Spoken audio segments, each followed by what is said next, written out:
Okay, it's time for the algorithm for holistic security and social change. So I'm going to go through the 5 root causes of holistic security, and these are the nature-based solutions, the community-based development, equitable development, circular economy, and international oversight.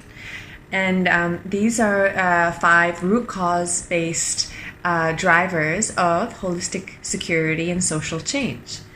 And the 6th one is a government accountability through participation.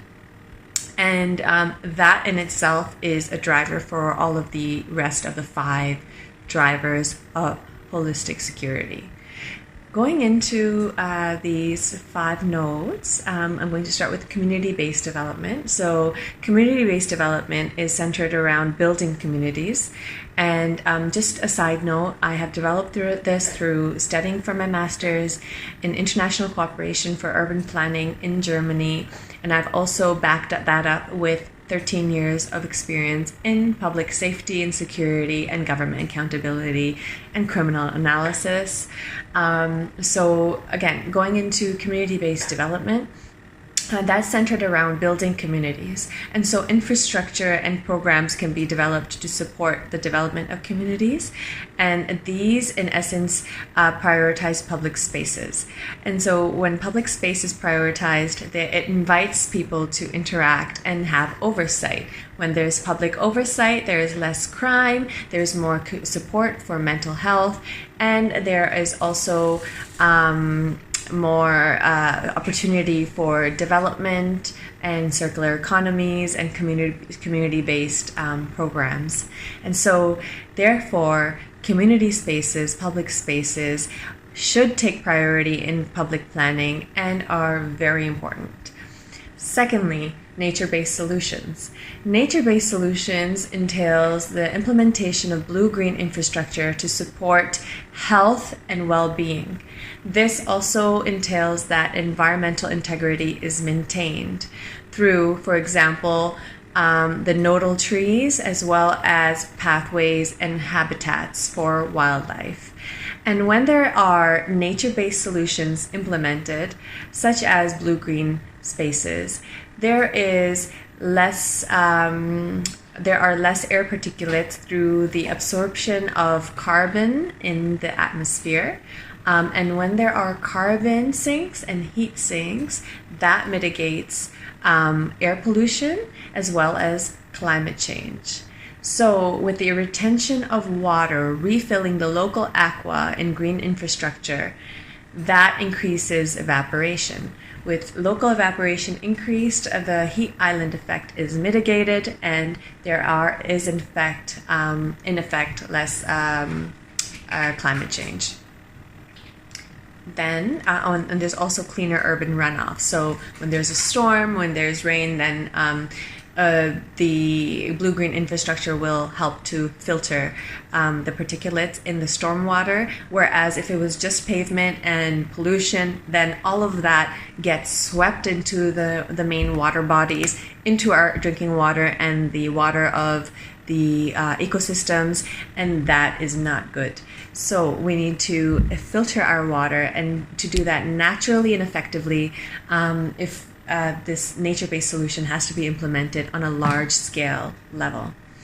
Circular economy is the 3rd branch and the 3rd node, and that entails better, more localized trade, more support for local economies, and privatized businesses, so that individuals are more free to choose what they want to do, and they have more economic security through these local family businesses being supported, and for example, local farms, and this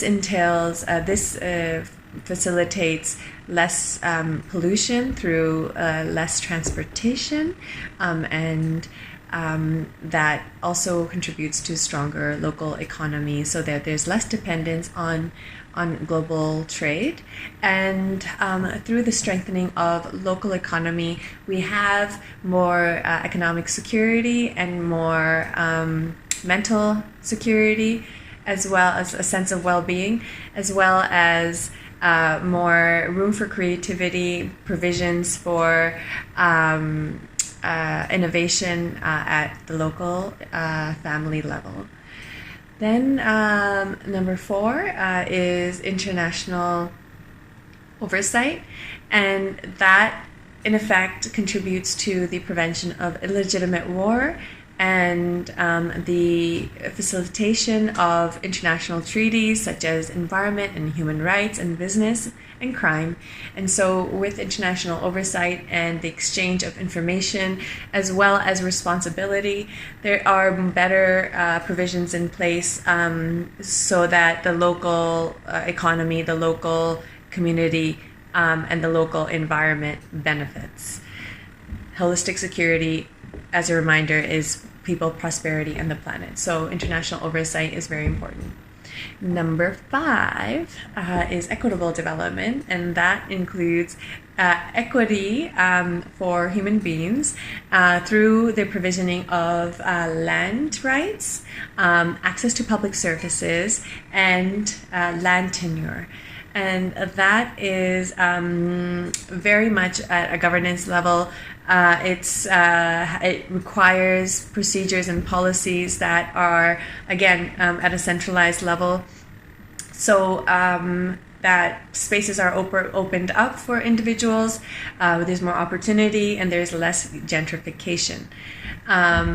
And that also contributes to resilience. So as does community spaces, as does nature-based development. So all of these factors contribute to resilience. Resilience is more of a result rather than a root cause.